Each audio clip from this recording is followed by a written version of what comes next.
Let me now introduce you to Sarah Otley, and I'm going to read her title because otherwise I will get this totally wrong. Director of Business to Learning Department and Next Generation Learning Lab, which I'm sure you'll explain to us in just a moment, at Capgemini. And it's all about L&D being in the middle of transformation. So I'm really looking forward to this. Sarah. Thank you. So I'm driving a transformation that's reviving a profession for 3,000 people across our group. So what does that kind of mean? So I have the longest job title known to man. So let me explain what that is to start off with. So can we get rid of the advert for Windows? Yes. Okay, so the three things that I'm doing. I'm part of the leadership team at the Capgemini University. And I'll explain a bit later what our role is within the group. So I'm driving the digital age learning pilot for the architects. I'll also explain what an architect does, because that was a question Mike asked me when we spoke earlier.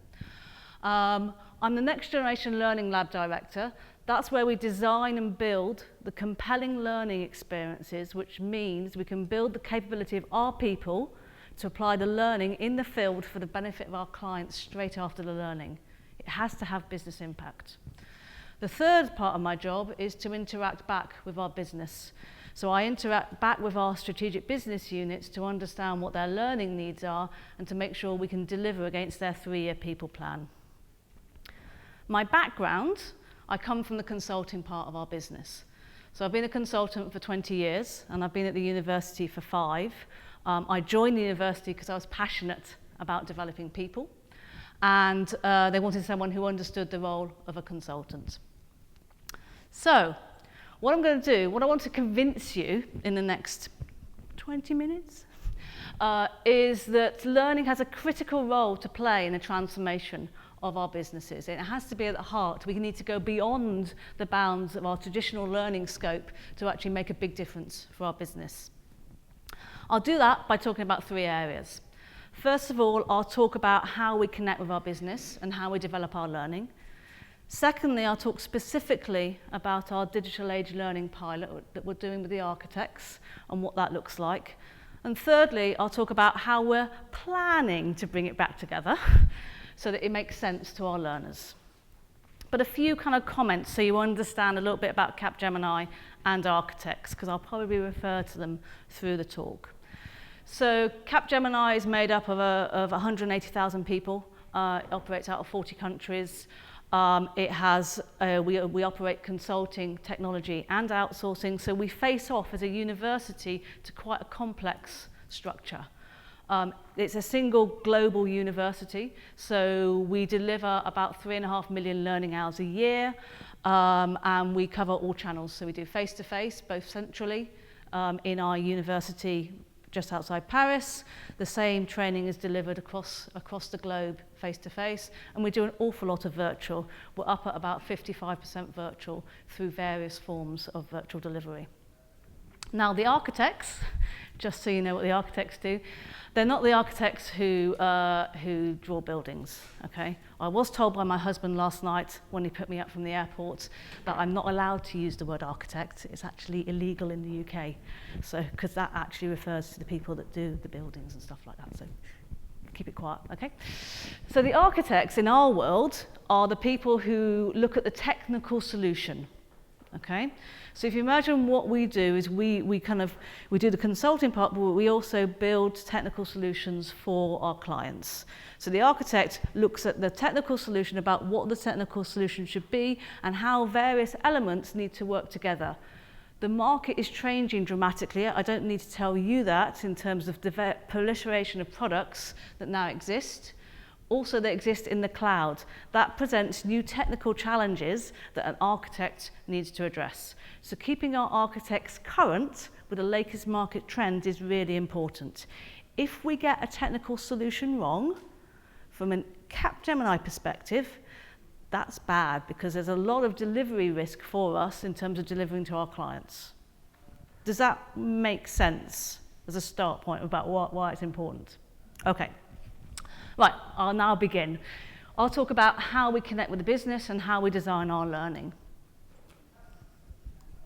That way. So I regret I took one box off this chart to try and simplify it a little, and it was actually Marcoms, which was hanging off at the top level across learning governance. We actually have a marketing department within the university as part of our way of branding ourselves and coming out to Capgemini. And if you notice at the bottom, we actually have our own brand within Capgemini, and internally we're known as our university to indicate it's available to everybody. The way we're currently structured, and I'll talk a little bit later about the transformation we're about to go through, is kind of in 3 areas. Firstly, we partner with the business. We need to really understand what the business needs. And that's one of my jobs around business to learning. And we face off to the businesses. They have learning business partners in each strategic business unit and in each country. So that means that we can gather the requirements and understand globally what's common. The second part of the role is to drive effectiveness. So we want to make sure our learning really delivers the value our business needs. So that's where the Next Generation Learning Lab comes in. We always look at, from a content perspective, are we better to build versus buy as a concept, or curate, as we do more these days? We actually design the learning using our Next Generation Learning framework, and we'll be very conscious about which content we push down which delivery channel. Okay, so we've matured quite a lot over the last 2 years with a range of different delivery channels. Yes, we've got the traditional face-to-face learning. Yes, we've got various styles of e-learning in terms of levels of complexity. We're doing far more now in virtual classroom. And then we move into our experimentation areas. So we're experimenting with MOOCs a little bit. We're experimenting with learning portals. We want to move into a social learning platform, and that's particularly why I wanted to go after Mike to say this is the area we will be moving into in terms of what we're looking for. The last part of what we do is to actually drive efficiency.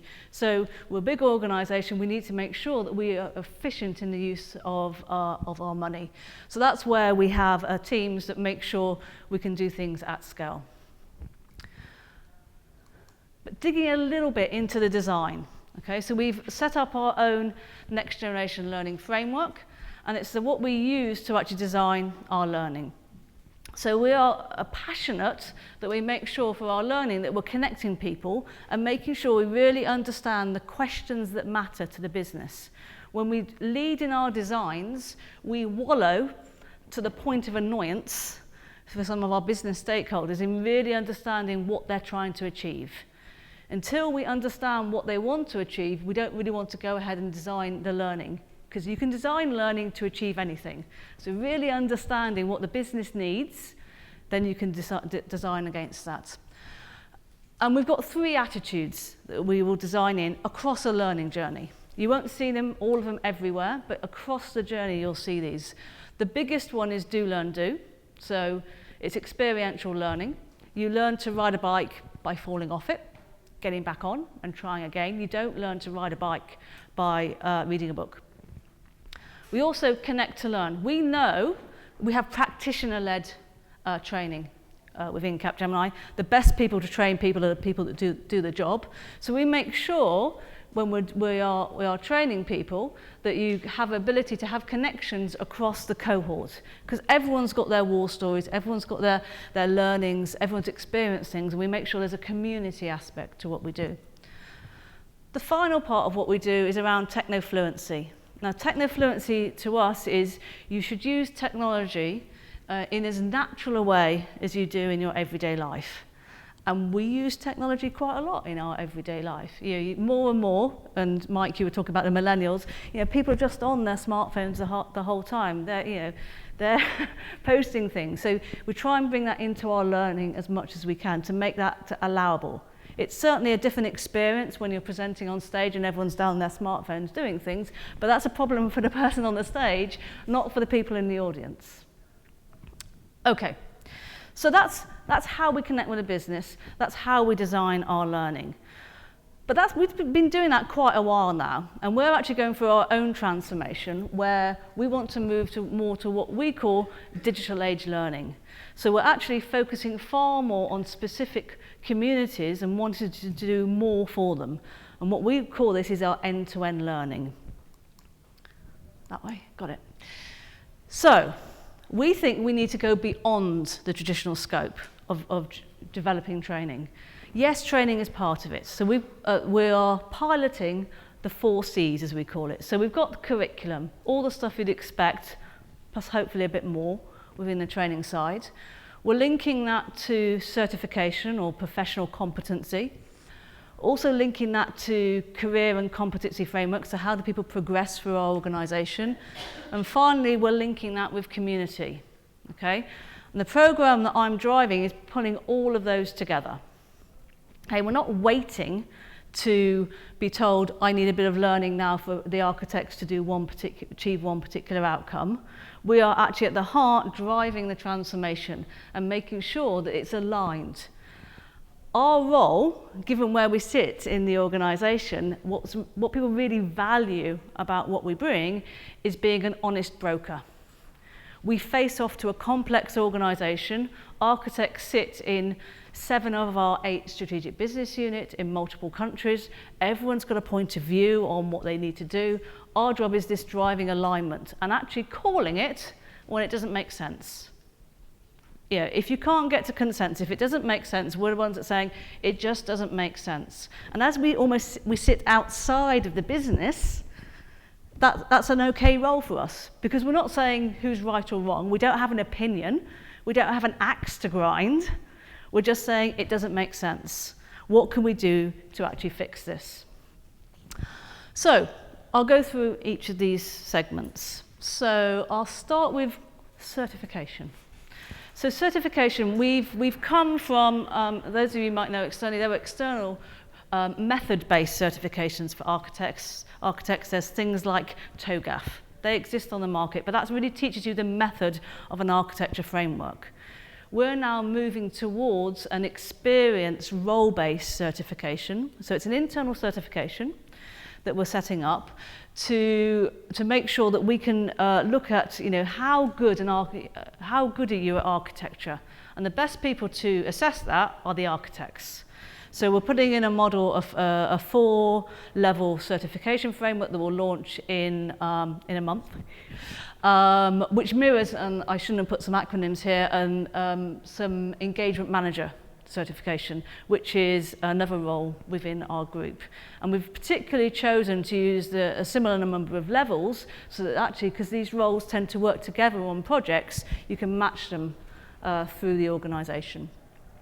What we will do is we'll start to look at project resourcing based on the certification levels. So if you're proven to be a good architect at a certain level, you will get the more complex architecture projects to deliver, which may mean that there's more mobility across the group, geographically and across strategic business units. So it gives us an ability to move people around and assure the quality of what we're doing. From a career and competency perspective, we are driving a single definition. At the moment, there are multiple definitions that sit across the group. In reality, we've settled on 2, and we understand how the 2 interact with each other. But what we're having is 2 globally, as opposed to 2 per strategic business unit, with slight variations. So we're trying to get that absolute consistency so we can make sure what's going on. We'll also then look at career paths and say, well, where would people progress across our organisation? So yes, you've seen them on projects, but what kind of projects? Should they exist in particular client accounts? Should there be a dominant role in that? That's an area we'll be exploring next. On the community side, very much like the stuff Mike was saying, we need to get a community to get this knowledge sharing sorted out, the peer learning. So there is a very fragmented regional community at the moment, but we're trying to pull it together into one place. On the curriculum side, yes, we'll have a dedicated global curriculum. We have that now, and I'll show you on the next slide about how we want to change that to be more relevant. But what's really important is that the curriculum not only supports certification, so help me get certified, but also keep me current. The market changes really, really quickly, so we need to make sure we can get the latest market trends out there, so that we've got people all over the world, they understand what's happening in cloud, how do you need to architect solutions when you're trying to integrate with these different non-functional requirements. And lastly, we're not losing our method certifications. We're recognising and we're offering those still within the curriculum. So it's quite complex. It's quite big in terms of the programme itself. I wish I was like 1 year forward and I could show you a cool platform in terms of what we got, but we're not there at the moment. I thought I'd be further ahead when I wrote my little synopsis of what this talk would be around, and actually putting in a piece of technology wouldn't help us right now, because there's a lot of things we have to sort out and get the basics right. If we just banged in a bit of technology, it wouldn't land, and I don't think it would help. So let me just touch on the curriculum a bit more. So on the curriculum, as I said, it's getting you certified, keeping you current. We want to be able to do both. So we have a concept of trains, buses and scooters to kind of indicate the kind of size and the rigidity of the learning that will be taken.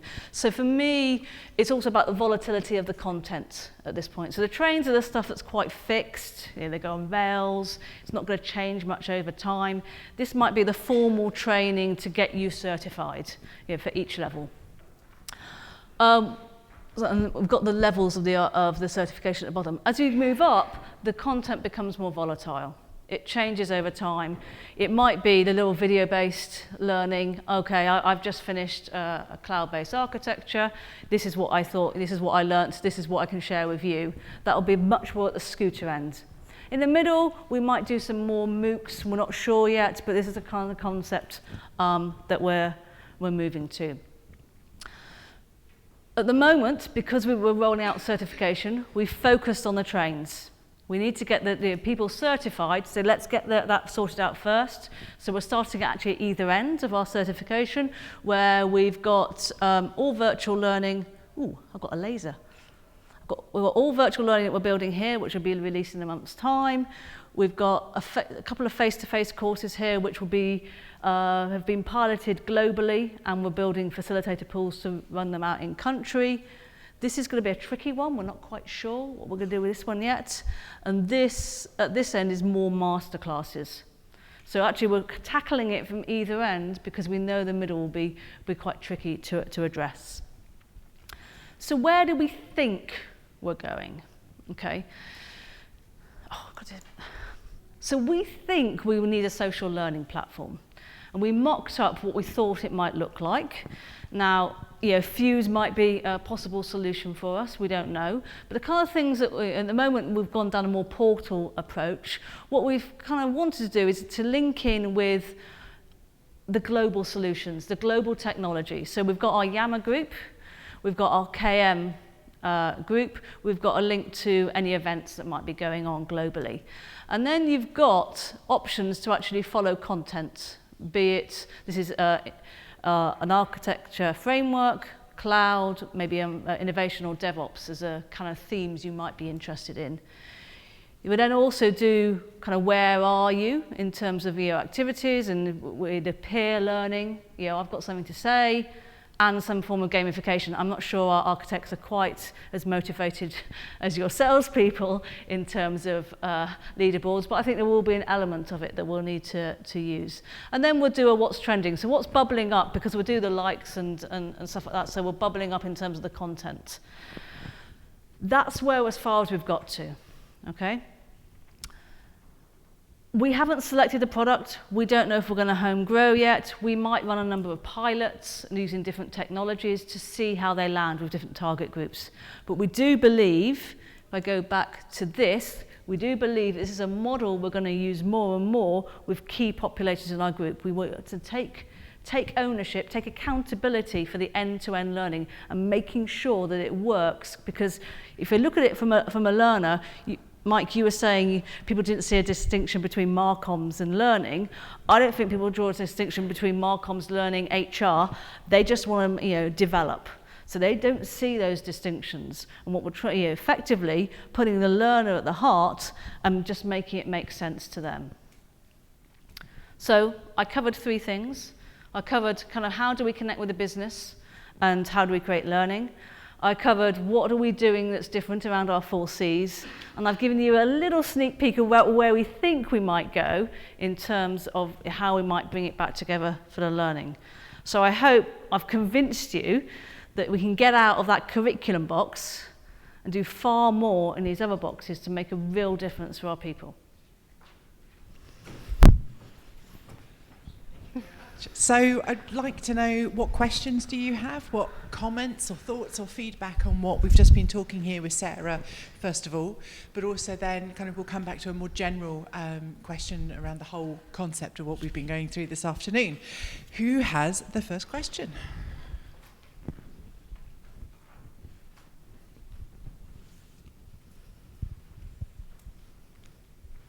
Hi, Sarah.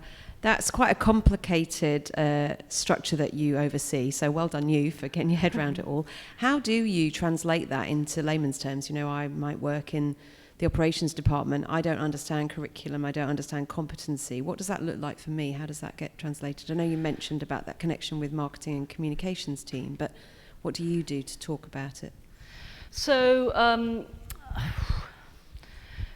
I would normally talk about the Next Generation Learning Lab and say that's where. So actually, let me rewind and go back to the picture. Effectively, we're organised on a value chain basis. So think of the front end as sales. Think of the middle part as marketing and product development, and think of the end part as operations. Operations is the ongoing delivery. It needs to be efficient. Marketing and product development are creating your product, which needs to be effective. And your sales arm is making sure we understand the requirements of the business. Is the kind of simple way of looking at it. We like to make it far more complicated, clearly. Why have it easy? Does that really simplify it down to? But you remember we're internal, so as a sales organisation, that front end, that alignment, we're trying to make sure we understand globally what's going on. As I said, it's 180,000 people. At the moment, we're delivering learning to all of them, so driving that global content, that global method is what we need to do, particularly as we pass work around the globe. We can't do that unless we have global method. So who has the next question? How many people do you have in your team, and what percentage are in each of those buckets? Within the university itself, we have 84 people. Very precise number, because I'm always told that by our finance people. In terms of the learning business partnering, it's very small at the university. It's kind of 3 people, 2.5 people. Where that sits is mainly in the business. So each strategic business unit has their own learning business partner. And I kind of work within that network, that community itself, in terms of understanding what they need. I'm almost the global learning business partner. In terms of the curriculum and the Next Generation Learning Lab, curriculum is 15 people to face off from a content perspective to the business. And then the Next Generation Learning Lab is about 20, but that includes instructional designers, graphics designers, content integrators, actually building the e-learning. It's the operations team that's the biggest at the moment. It's 35, 40. I don't know if I added up to 84, by the way.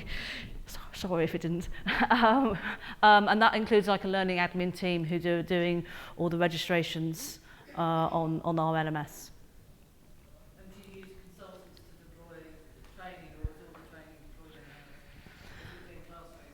So most of the 65-70% of the training that's delivered in the group comes through the university. So that's what we would call global curriculum. If it's delivered virtually or it's delivered in our central campus, it's delivered by the university team. If it's delivered in country, there'll be local teams supporting that. And then also they may run their own local curriculum on top. I'm trying to remember if I got to 84 now. We've also got an HR team and a finance team, and we've got a Marcoms is quite a few now. Because actually, I was listening to a Google Hangout being recorded before this, and they was talking about how you really need to market yourself as a learning organisation. And yes, absolutely. So we've recognised that, and we have our own Marcoms team itself. Other questions? Or comments?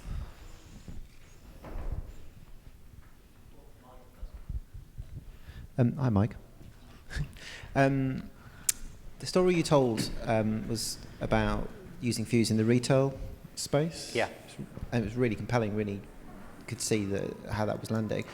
Have you used Fuse outside retail? Have you used it in, for example, contact centres, places like that? Have you got any experience in that space? So we've been spending the last 6 months figuring out whether it's the right tool for our contact centre environment. And our contact centre environment, 80% of it is outsourced for Vodafone, South Africa and Egypt and various places like that.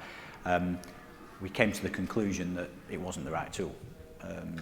Lots of different reasons. They're not as mature as a retail environment at the moment, and we've gone in with a far more basic push kind of methodology into those guys as opposed to the social element. You've got big security risks when it's out of your control, the data's not as clean, and you start to factor all these things up, and it didn't add up. We've done something very similar within enterprise, very similar concept, but we self-built within there, and that's just a global tool. Yeah, so this is very specific to the UK. So concept-wise, it would fly in enterprise because these guys are out seeing customers, day in, day out, and they want a quick refresher before they go into a customer meeting, and they love this stuff. So enterprise, yes. Retail, yes. We're currently looking at field at the moment. So in our technology, all the guys are out in the field, sort of the routers and all that good stuff, and it'll probably fly there. So there's a pattern forming here that the guys that aren't really desk bound, this is, it's a real, sweet spot, if you like. Retail's a sweetie spot, but there's some other areas to leverage. If you sat at your desk all day long, probably is not as much value in it. Thanks, that's really helpful, because I work for BT, as you know. In our academy, the biggest challenge we've still got is around time managed people, so engineers, contact centre, and I'm sort of thinking maybe we need to look at our offering in a more mobile way to try and take advantage of those downtimes rather than trying to manage it through investment times off time. I think one of the other challenges with the contact centre is some of the contact centres come through kind of security things on their way in and have to leave the mobile phones in lockers on the way in. I've never I was like it. It's absolutely ludicrous. So your whole concept of a mobile first strategy goes out the window before you've even started. So. Exactly the same, yeah, mobile last, yeah. Any other questions?